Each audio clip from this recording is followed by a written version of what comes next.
Bienvenue dans l'Instant Bible.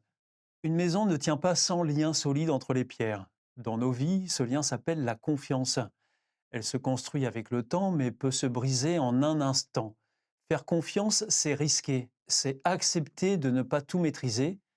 Et pourtant, sans confiance, impossible de bâtir de relations durables, que ce soit dans la famille, l'amitié ou même la foi.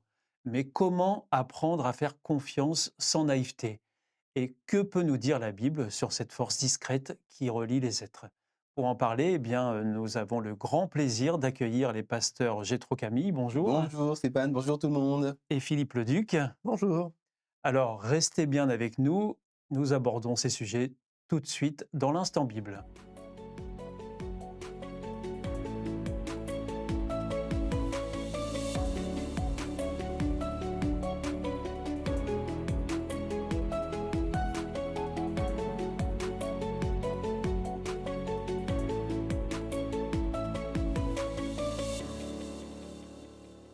Alors, pasteur Philippe Leduc, pour commencer, pourquoi est-ce que la confiance est-elle si essentielle à la construction de notre vie? Je dirais que la confiance, c'est le socle, en fait, sur lequel on peut, commencer à bâtir. C'est celle qui nous permet de d'oser des choses. C'est celle qui nous permet de faire des choix aussi, sensés, réfléchis. La confiance, c'est ce qui nous donne du courage Là, vous parlez de de la faire des confiance en choses, soi. voilà. Si ceux qui manquent de confiance en eux ont plus de difficultés dans la vie, ils auront du mal à avancer. Il va falloir toujours les pousser, les réconforter et cetera. Donc, c'est important d'avoir confiance en nous-mêmes. Et puis confiance en l'autre, c'est aussi fondamental parce que ça nous permet, de pouvoir coopérer, faire des choses avec l'autre. Si j'ai pas confiance en l'autre, je vais rien lui confier, on va pas rien faire ensemble. Donc c'est aussi la base pour des relations.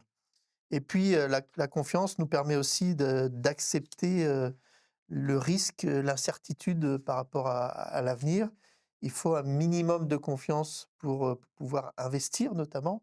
On le voit dans le monde économique, quand les investisseurs perdent confiance, en la France par exemple, eh ben, ils vont pas embaucher, ils vont pas investir, ils vont se dire: «Non, on va attendre un petit peu», et c'est jamais très bon. Donc la confiance est essentielle pour avancer et pour moi-même et pour mon lien avec les autres. Alors, Tout à fait. Gétro Camille, à l'inverse, pourquoi est-ce qu'on dit que sans confiance, rien ne tient? Il faut comprendre ce que c'est qu'un être humain. C'est assez simple, hein, il suffit de regarder un bébé pour comprendre. Tu viens au monde, tu ne sais rien faire. Tu es dépendant à 100% pour ta survie des gens qui sont autour de toi. Il faut que tu puisses avoir confiance en eux. Il faut qu'ils pourvoient à tous tes besoins et par la suite tu grandis, mais même quand tu grandis, tu as quand même encore besoin des autres. Personne n'est une île, on a tous besoin, on est conçu comme ça, on est conçu pour vivre en société et avoir besoin les uns des autres. Pourquoi? Bah, parce que c'est de meilleures garanties de sécurité, c'est de meilleures garanties d'efficacité. On va plus loin ensemble que tout seul. L'intelligence collective est plus puissante que l'intelligence individuelle. Donc on a absolument besoin les uns des autres. Les Écritures disent que 2 valent mieux qu'1 parce qu'ils retirent un bon salaire de leur travail. Je suis dans l'Ecclésiaste. S'il tombe, l'autre le relève son compagnon. On a besoin les uns des autres et pour avoir besoin les uns des autres, c'est encore le mieux de se faire confiance et d'être dans une forme de sécurité. Si, par exemple, on fait cette émission dans un esprit de suspicion, en étant attentif à la moindre parole, parce qu'on a le sentiment que la question est tordue ou que la réponse vise quelqu'un, en fait, et qu'on voilà, on va être mal, on va être en mauvaise santé mentale. Il y a un rapport entre le corps et l'esprit, on va être en mauvaise santé physique. Finalement, on va vivre moins bien, on va vivre moins longtemps aussi. Donc la confiance est également un facteur de sécurité et de santé physique et mentale. Et alors, Philippe Leduc, à votre avis, qu'est-ce qui fragilise la confiance, dans notre société aujourd'hui? Parce qu'elle peut être mise à mal quand même Oui. cette Alors il confiance. y a la désinformation, les fake news, parfois certaines vidéos faites, avec l'intelligence artificielle qui font qu'on ne sait plus ce qui est vrai et ce qui est faux. Donc on n'a plus confiance aux médias, alors qu'avant on pensait que voilà, il y aurait pas de souci. Aujourd'hui, on est suspicieux et on a peut-être des raisons de l'être, parce qu'en effet, on peut nous faire croire des choses, avec la technologie. Donc ça, c'est un élément qui fragilise quand même dans nos sociétés cette notion de confiance et puis l'individualisme qui fait que Certains vont dire: Je ne crois qu'en moi, j'ai une confiance qu'en moi, parce que j'ai vécu des mauvaises expériences. Alors, par principe, quand je rencontre quelqu'un, je ne lui fais pas confiance Mmh. et cette confiance, elle va se gagner avec l'expérience, avec le temps. Parce qu'on se protège, voilà, donc ça c'est aussi un frein, l'individualisme à ça et puis à la corruption, le manque de transparence, heu, face à quelqu'un, on se dit: «Est-ce que si c'était un tricheur, si c'était un menteur?» On s'imagine les pires trucs, aussi pour se protéger, au cas où ça se passe mal, bah, voilà, on s'y était préparé. Mais vous vous rendez bien compte que tout ça, ne nous permet pas d'avancer, sereinement. Ça nous freine dans notre vie. Ça joue pas en notre faveur. Bah, non, bah, non et à chaque fois quand on est suspicieux, bah, alors à un moment donné, la personne va s'en rendre compte et ça sera impossible de continuer à collaborer. On a besoin d'avoir confiance, les uns avec les autres pour pouvoir avancer, pour monter des projets ensemble. Comment je vais pouvoir m'associer avec quelqu'un pour monter une entreprise, par exemple, si j'ai l'impression que, dès que je vais pas regarder les comptes, il va détourner la moitié du patrimoine, donc c'est pas possible. Et alors, Jethro Camille, est-ce que la Bible donne des clés de compréhension justement de ce qu'est une confiance, je pourrais qualifier peut-être de solide? Mais je pense à un des 10 commandements qui dit: «Tu ne porteras pas de faux témoignages». Si on est tous les 3 autour de cette table et que nous disons: «Cette table, elle est ronde et elle est noire». Ça veut dire que nous avons une perception commune de la réalité et nous avons donc un agrément, un agreement, un accord, pardon, sur, ce que c'est que la réalité. Malheureusement, à notre époque, il y a un certain nombre de personnes qui portent des faux témoignages sur elles-mêmes, dans la réalité, et qui le font de manière de plus en plus décomplexée et de plus en plus outrancière. Donc si j'étais, par exemple, le président des États-Unis, dont je ne nommerai pas le nom, je pourrais dire que cette table est rouge et qu'elle est carrée et qu'on n'a jamais vu de table plus rouge et que c'est une table historiquement carrée et j'aurais 60 millions de suiveurs sur Twitter Ouais. qui diraient: «Bravo», Avec une force de conviction dans la avec voix, une force de conviction. Et malheureusement, beaucoup de gens portent des faux témoignages pour des questions d'ambition personnelle. Je cite Philippe, je ne montre pas Philippe, quoique. Pour des raisons d'ambition dont il était parlé tout à l'heure, ils vont instrumentaliser la réalité, ils vont manipuler les gens et ils ne vont pas avoir une base commune. Donc la confiance, pour la construire, il faut avoir une base de perception commune et cette base de perception, pour certaines choses comme la table est noire et ronde, c'est évident, il n'y a pas besoin de tellement discuter, mais pour beaucoup d'autres choses, il faut discuter. C'est la raison pour laquelle Dieu exhorte au dialogue, à l'écoute, à l'humilité. Dans Philippiens 2, il est dit: «Considérez les besoins d'autrui comme étant supérieurs aux vôtres». Ça veut dire surtout qu'il faut écouter et comprendre quel est, le positionnement et le point de départ d'autrui pour pouvoir ensemble construire une perception de la réalité, une confiance opérationnelle. Alors la confiance semble être à la fois un risque et une force. Mais comment la vivre concrètement dans nos relations de tous les jours? Restez avec nous, on en parle tout de suite dans l'instant Bible. Vous êtes toujours à l'écoute de l'Instant Bible avec nos invités, les pasteurs Jethro Camille et Philippe Leduc. Alors, pasteur Philippe Leduc, comment la confiance peut-elle vraiment fortifier nos relations? Parce que finalement, le centre de tout ça, nous parlions de pardon précédemment, aujourd'hui nous parlons de confiance, on se rend compte que le centre de tout ça, c'est finalement la relation à l'autre. Oui, alors quand on parle confiance et force, il y a un texte qui me vient, à l'esprit, c'est le texte d'Ésaïe que j'ai sous les yeux, Ésaïe chapitre 30 et verset 15. La fin du verset: «Votre seule force, c'est de rester tranquille et de mettre votre confiance en moi», dit Dieu, hein. Donc voilà, entre la notion de confiance et de force, elle est intimement liée ici et ce texte me rappelle que mettre sa confiance en Dieu, c'est cela qui va me permettre d'être à la fois renforcé dans mes convictions, dans mes relations, mais aussi de rester tranquille, c'est-à-dire apaisé, serein. Parce que quand j'ai confiance en quelqu'un, je vais pouvoir me confier en lui, je sais qu'il ne va pas le répéter, qu'on a besoin d'espaces de sécurité, des endroits où on se sente bien et en confiance avec l'autre. Si on n'a pas ça, on va pas pouvoir, coopérer, on va pas pouvoir avancer dans la vie. Donc je pense que cette confiance, c'est vraiment une force que Dieu, nous donne, et sur laquelle je peux m'appuyer. Il y a un très joli, terme que j'ai appris il n'y a pas si longtemps que ça, c'est une mentalité obsidionale. Ça vient du mot obsidion, qui veut dire, en latin, je crois, muraille. D'accord. Et les gens qui n'ont pas de lien de confiance ont une mentalité obsidionale, c'est-à-dire qu'ils ont tout le temps le sentiment d'être attaqués et ils sont tout le temps sur la défensive, Ouais. tout le temps en train de soupçonner l'autre, de les dénigrer. Et donc là, on peut arriver à des formes de troubles de perception de la réalité, tels que la schizophrénie ou la paranoïa. Et puis ça se somatise avec d'autres maladies. Donc la confiance, c'est pas rien. C'est quelque chose dont on a substantiellement besoin pour être bien.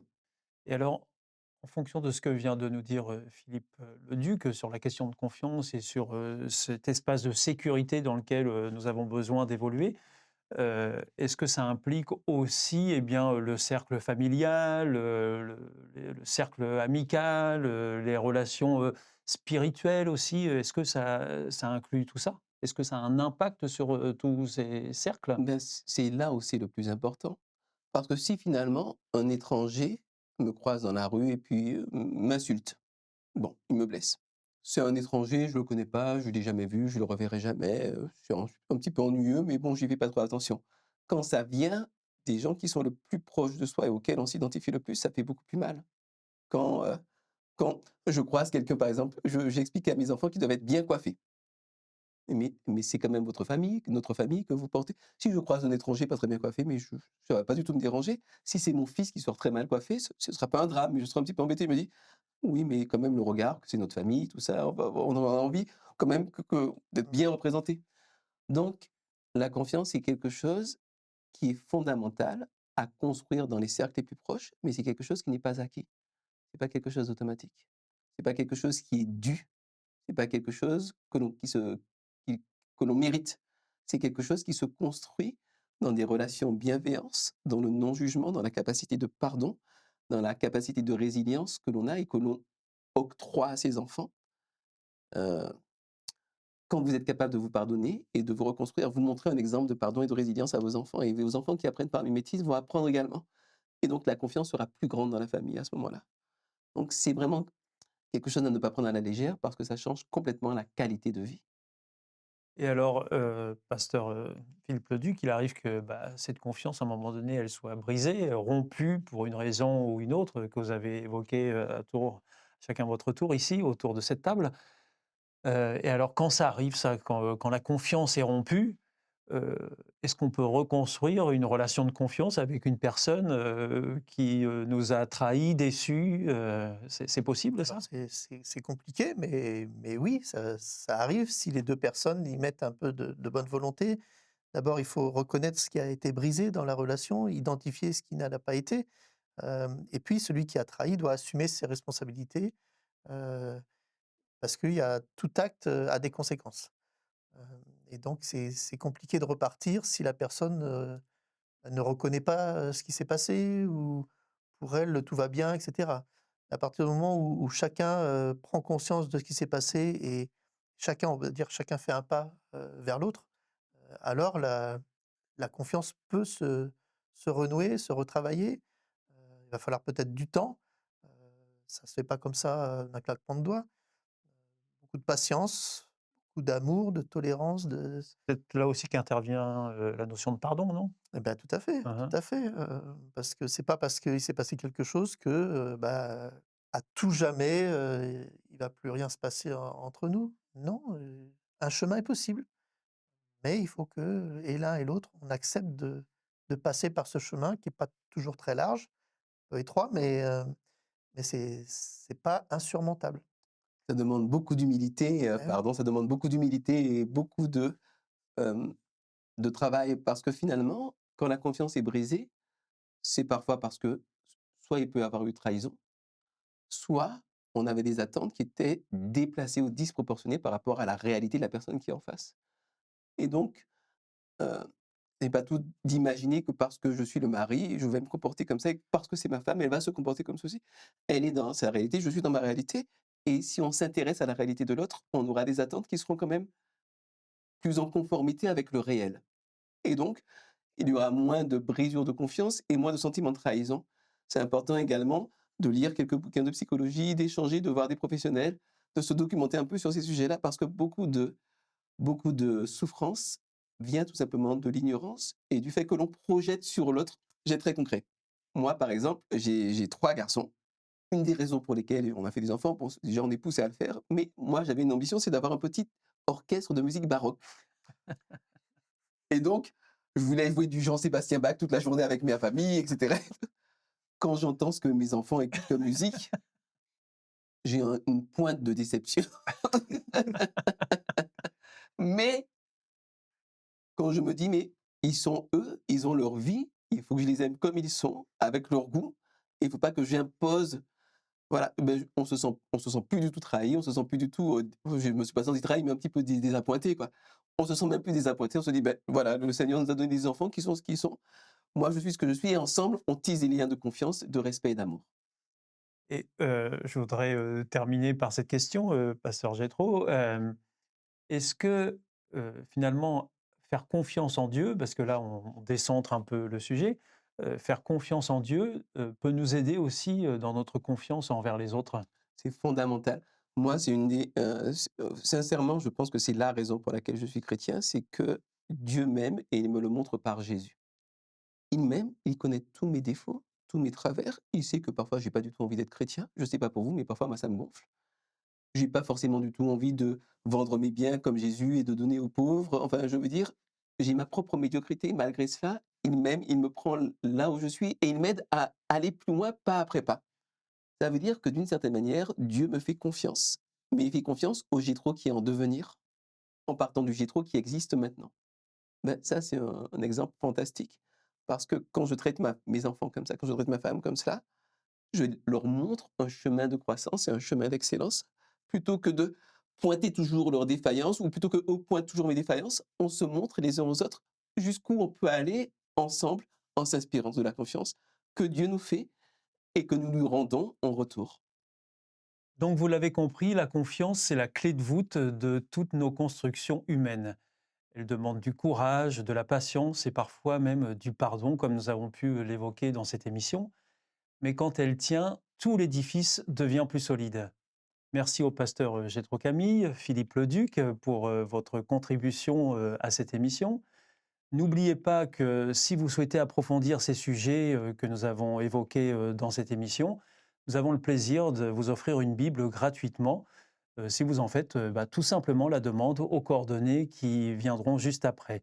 On se retrouve très vite pour un prochain Instant Bible lors duquel nous parlerons cette fois de valeurs.